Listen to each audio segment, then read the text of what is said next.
I think our biggest challenge is not being complacent and not being afraid to try something that we haven't tried before. Because I think, our guests expect that. They expect us to try and find a way to give them a better experience. And, I think we signed up for that. Every customer is important, and it's our responsibility to find a way to make them not want to go anywhere else. Welcome to Retention Roadmap, navigating service success for new car dealerships. I'm your host, Bill Springer. Today's podcast is sponsored by DriveSure. DriveSure helps new car dealerships remain the go-to provider for maintenance, tires, and repairs. For information on how DriveSure can help your dealership, go to drivesure.com/dealership solutions. My guest today is Kyle Morissette, host of the Fixed Ops Mastermind podcast. Kyle has become a respected voice in the fixed ops community by bringing industry leaders together to share strategies, challenges, and best practices. With years of service drive experience and his growing role as a podcast host, Kyle offers a unique perspective on where fixed ops is headed, both the opportunities and the challenges that dealerships must prepare for. Kyle, welcome to the podcast. Great to have you here. Thanks for having me, Bill. My pleasure. Well, let's just jump right into it. Tell us a little bit about how you got involved with Fixed Ops Mastermind. So I've known Dave Foy for a number of years. We actually used to work at same dealer group, but competing dealers that shared the same parking lot. I was in Toyota, he was in Honda, and we started our relationship there, and he started building Fixed Ops Mastermind. And in the last year, he and I have gotten really close.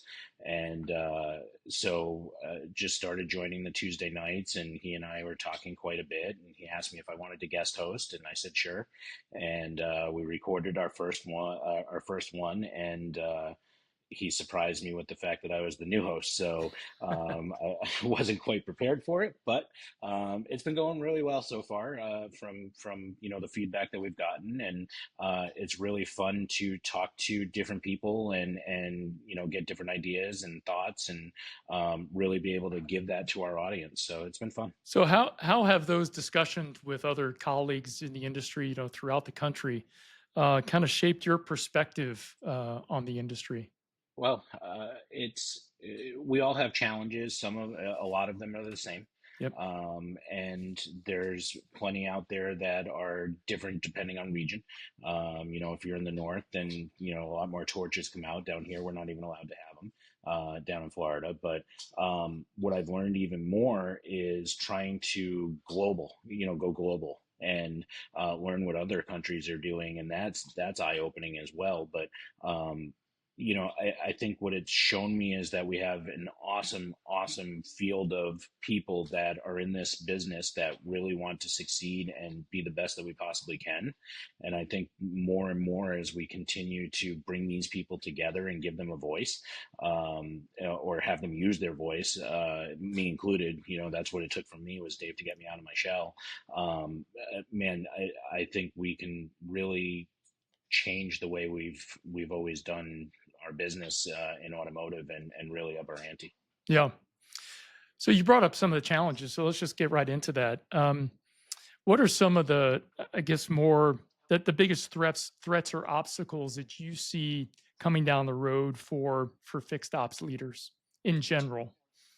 Complacency, the way we've always done it, being afraid of change. I think that right now our business is changing more than it ever has, and so much faster than it ever has with, the different products that are out there now and different vendors. And I think if you are waiting to see who is successful by trying different things, it's going to be too late because they'll already be moving on to the next things as you're just getting your feet wet.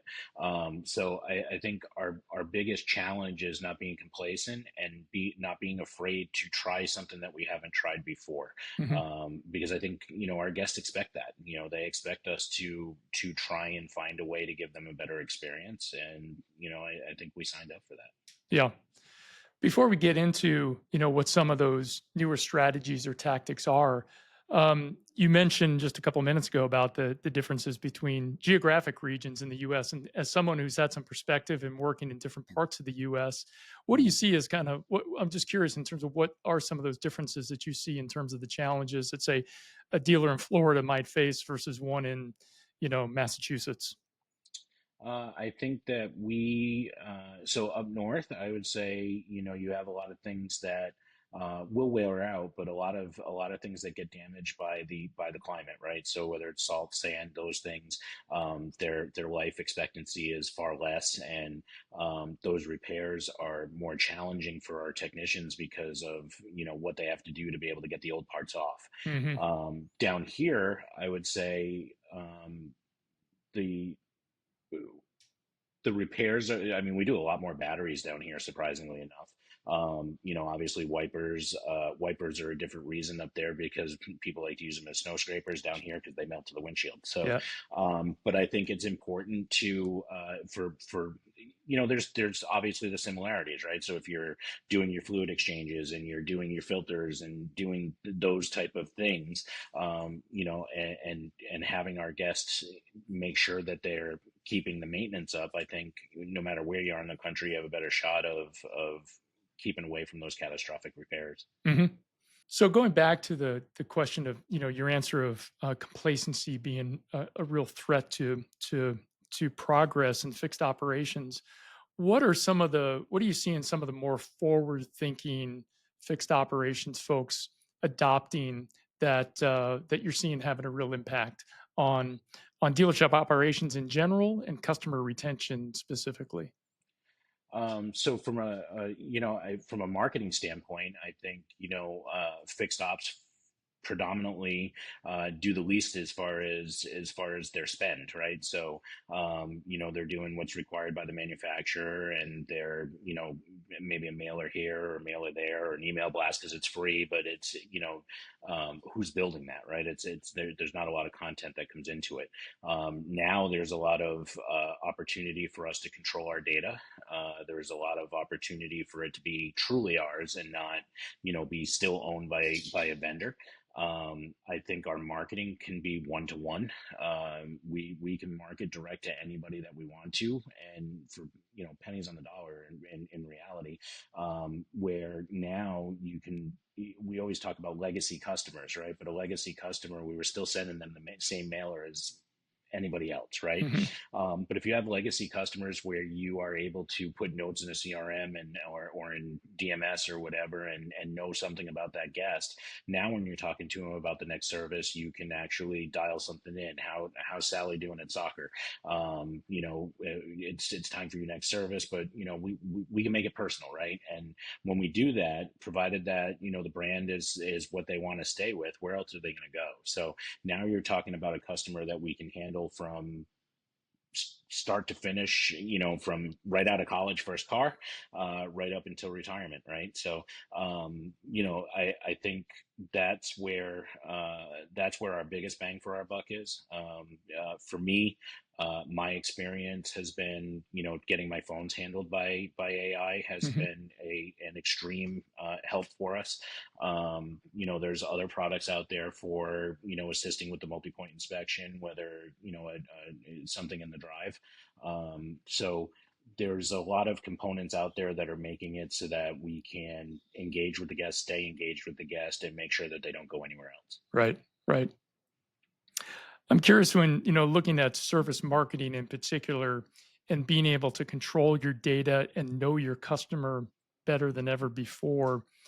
What are some of, in your experience, Kyle, what are some of the key segments um, to target across your customer base that you feel has kind of the highest return on investment? And what I mean by that is key segments is, if you think of the customer journey as going from, the purchaser of a vehicle to, 1, 2, 3-year-old vehicle to 5-year-old vehicle and beyond, and then Mhm. hopefully trading that vehicle in and starting the next lap on that customer journey.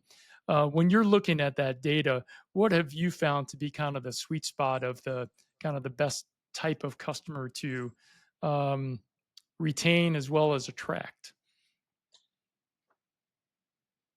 So, for lack of being too basic, um, every single customer, Hmm. every single customer that we can get our hands on, we need to be taken care of. But I would say, really take care of the people that have been consistent with you and have become those legacy customers. all while doing everything you can to get the people that have defected to the independents. Yeah. Where we've lost most of our market share, and folks will still come in and buy a car from you, but if they've gotten used to Bob the backyard guy, our responsibility is to make them understand that we can do the job at the same cost in most cases or less, provide a better warranty, use factory parts. So I think the every customer is important. You need to take care of the ones that are essentially taking care of you, Right. but really figuring out how to pick up more than your fair share of the market, and not worrying about competing dealer to dealer. Like, it's not trying to steal from another dealer if you have one in your region. That's not the game. The game is to get those customers that have defected into the independent side to come back into our fold, Right. where now they've become a legacy customer. So I guess long and short, I don't want to say that the customer that is consistent with you is already in your house, because you still have to do everything you possibly can to make sure that they stay in your house. Yes. But you need to get the ones that used to come to the house and now they don't want to come over. Yeah. Finding a way to get those is the main ingredient. So I would say every customer is important, and it's our responsibility to find a way to make them not want to go anywhere else. Sure. I'm curious, when we look at that critical first service visit, when a customer buys either a new vehicle or certainly a used vehicle, getting that customer to come in for that first service visit is really so critical, because it really sets the table for all of those future visits as well. If you don't get Mhm. that customer in for that first service visit, it's highly unlikely you're going to get them in for service number 3, 4, or 15 for that matter. Right, And right. I'm curious, in your experience, Kyle, what have you seen in terms of strategies or tactics that have worked particularly well in terms of bringing that customer in for that first service visit, be it a used car customer or a new car customer? So I've been pretty lucky with the manufacturers that I've spent a lot of my career with, whether it be Toyota, even when I was with Jeep, and now Hyundai, specifically, all have prepaid maintenance that comes with the cars. So we have a Hmm. really good shot at getting the first ones. But I think a lot of groups are doing a good job of putting some kind of pack on the car so that the customer gets a couple to start. And to take it further, we in my in the service drive, I think it's important for our advisors to be able to do something that allows the customer to stay here. So one thing that we've incorporated, or I've incorporated, is the 2 oil change tire rotation package, where the customer pays for two, they use one today, they get to use the next one, and it's less money, or about the same money as buying one service, right? Hmm. So basically a buy one get one free, but I've automatically guaranteed that I have a customer that's coming back within the next 12 months because they have a free service. So that gives me another opportunity for a multi-point inspection, and then to prepare to sell it again. So it can continually be resold, resold, resold. And we're not losing money. It's set up properly so that it's not hurting us and being a cost. We're not making $1 million by any means, but it's still the opportunity for us to engage with that guest. And I found that you can do that with off brands. We've done it with everything but diesel. I'm sure that you could set up a diesel program for the brands that have diesel and make it worthwhile. But I think some kind of a package like that, where it shows the customer that, hey, we really value you, so come in and let us continually look at the car. And then when we find something on the MPI side, if we've been consistently looking at the car, we've already set the stage so that when it's time to do it, they can do it. So Yeah. I think that's a real key. Yeah, and what I've seen in my experience, and I really make a big point of this. I've made a big point of this the last couple of years speaking at NADA, is I have not seen anything more effective at retaining specifically customers of higher mileage, older vehicles, and customers who drive a lot of miles than service bundles. Whether Yep. that's two services or three services that you purchase up front, is really really effective at making sure that that customer does return. Yep. And I'm curious, from your perspective, Kyle, how have you made that work from a dollars and cents perspective? So I mean, we priced it accordingly, like we would have, if they had sold it in finance, right? So, Hmm. you know, we've looked at what our market bears as far as an oil change and a tire rotation against the independents mostly. We know $144 is cheaper than any of them, so we're doing two for 144. The way that it's set up through our service vehicle contract, or our maintenance contract company, is we get a $65 reimbursement. So Hmm. so there's a bit of a spiff for the advisors to remind them, hey, this is really important. But so we make nothing on selling the contract. The advisor gets $10, and the difference goes to the contract. Yep. And then we get a reimbursement of 65 on the oil change, which covers my most expensive tech's cost and the Right. most expensive oil and filter. So some of them we make a little more than others, but we by doing this and ensuring that we have everything there, our GOG has just been, it hasn't gone down, it's gone up. So it's working out for everybody, and most importantly, it's working out for the customer. Yep. Yep. I think the other thing that we see with respect to when those customers come in and redeem those services is that conventional wisdom a lot of times is that, oh gosh, the customer's going to come back in and they're going to redeem that service and they're not going to spend any money with me. When we look at the metrics dealer by dealer, time after time after time, we see that the average customer spend of those customers higher than it Higher. is of the customers who are buying a single oil change. Sure. And if you price it right, similar to what you just explained, it really is a win-win across the board. And I've seen a Hmm. lot of dealerships using prepaid service bundles as a way in which to really justify an increase in the price of their single service or single oil Sure. change or scheduled maintenance service. So if I'm have a service, just to make the math easy for me, say my single service is $100 and I want to sell three of them, um, then I price the package at $300. And you think, well, there's no discount there for the customer. Well, that single oil change price now goes up to 125. So it's a 25% savings to the customer from buying the package. And it's a way in Sure. which to justify that higher price for a single oil change package. But the key really is, I think on programs like this, from what I've seen, the dealership really has to go big or go home.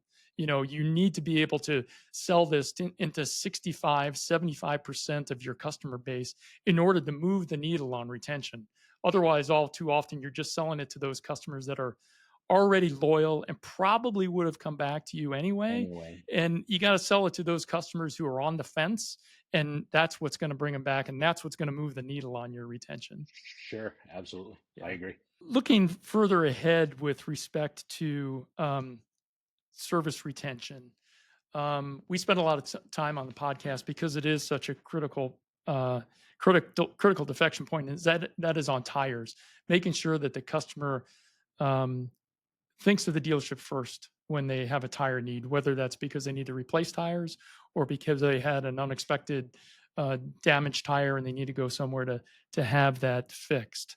In your experience, Kyle, what have you found that has worked to really increase the awareness amongst your customer base of tires? Because even in 2025, this is still a challenge for almost all dealerships.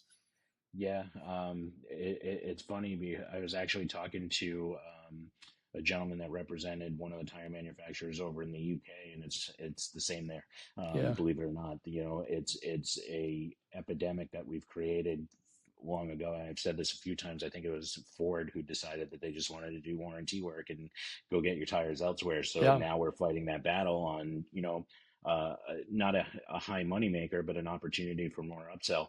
I think the key to it is making sure that anything that you are sending out includes tires and is consistently putting it out there. yep, But more importantly, as you're servicing this vehicle and it's getting closer and closer, they get to yellow and they still have another 20,000. Hey, by the way, this is what you get with your tires, and so setting the stage. And I mean, some dealers do free tire rotations if you buy them here. I don't do that.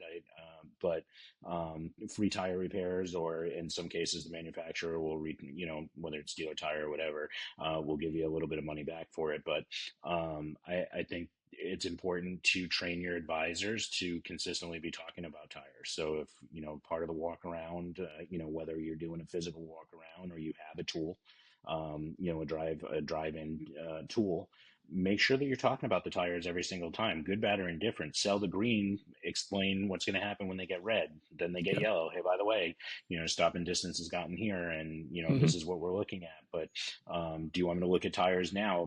Granted, you're not due for a little while, but do you want to get a basic idea of what's going on? And oh, by the way, we have this alternative financing when the time comes.